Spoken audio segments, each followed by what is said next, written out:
If you are not experienced with the building system of Hurtworld, I'm going to help you getting started so you will learn how to build your base. Let's start to talk about the building zones and no building zones.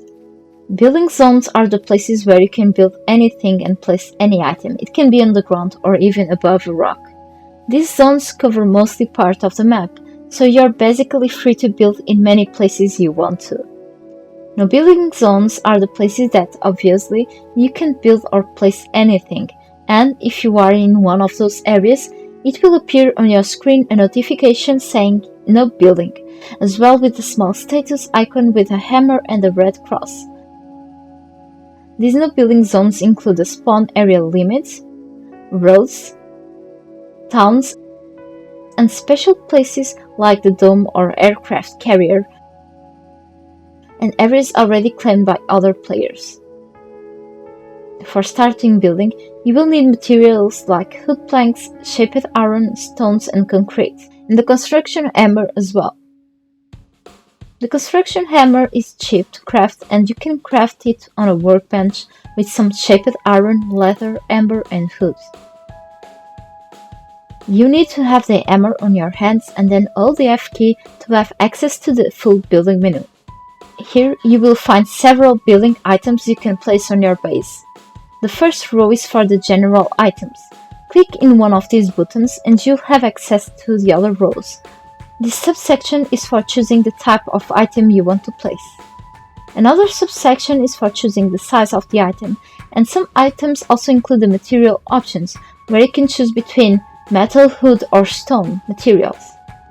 The first one is the foundation section, which includes a few different foundations designs, which some include the size option. If you want a small square-shaped foundation, you will need to choose this.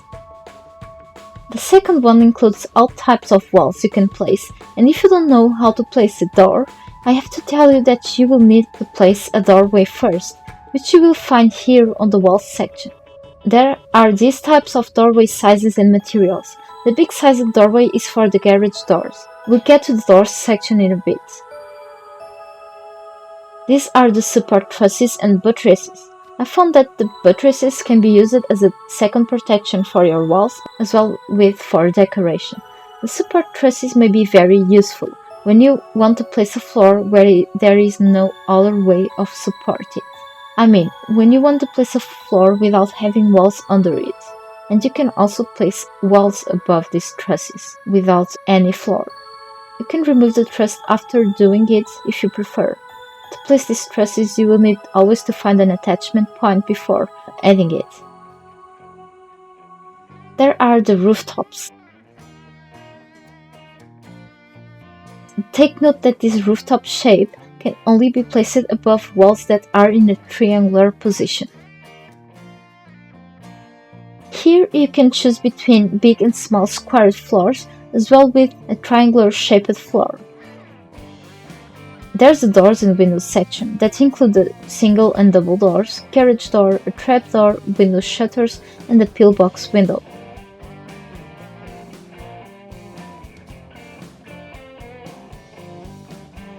For placing the window shutters, you will need to add a wall with a window hole in it, of course. The trapdoor should be placed on a floor by leaving a small hole and placing it there.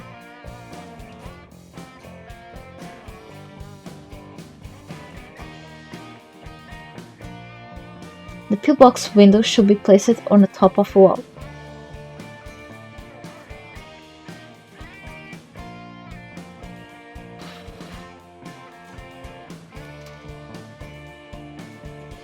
You can also place ramps and stairs both above foundations and floors.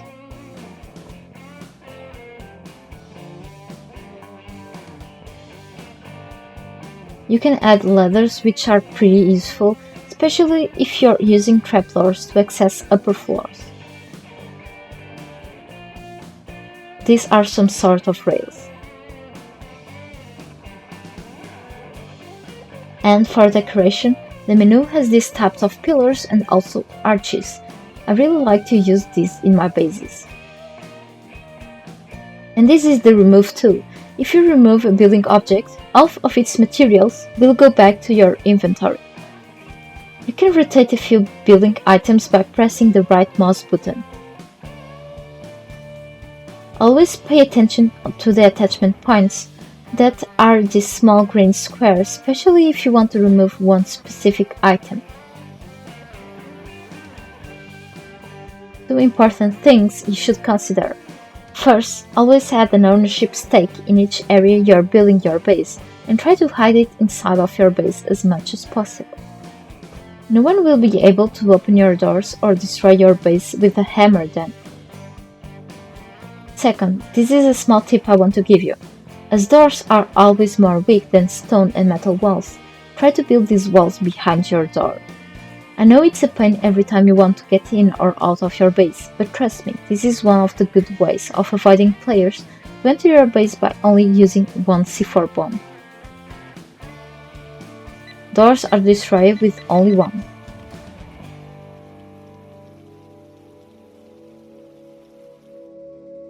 Plus, if you're placing doors inside of your base, put them far away from the previous door, as the C4 explosion can easily destroy a second door that can be close to the first one.